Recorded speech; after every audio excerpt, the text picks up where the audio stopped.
Welcome to the Tech Egg. Don't get scrambled. Enjoy the video. You'll start by installing Teams and signing in immediately. Do this now so you can jump into collaboration. Once installed, grant camera and microphone access so calls work without interruption. Sign in with your organization or personal account and complete any two-step verification prompts.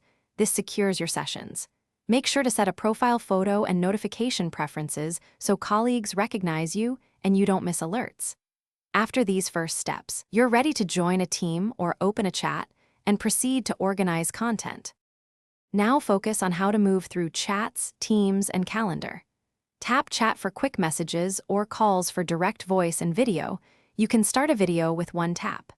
Switch to Teams to browse channels where files, threaded conversations, and announcements live. Use the search bar to find messages or people rapidly. To run meetings, use the calendar to create or join a meeting. Then share your screen or attach files from your device or OneDrive so everyone can follow along clearly. Complete tasks by saving meeting notes and files to OneDrive and pinning essential chats so you can return quickly.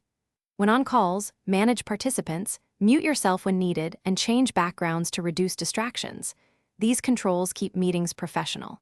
If something stops working, restart the app first, verify camera, mic, and notification permissions in settings, and install any available app or OS updates. If problems persist, sign out and sign back in. That often resets sync and restores normal behavior. Thanks for watching. Consider subscribing if I helped unscramble your problems.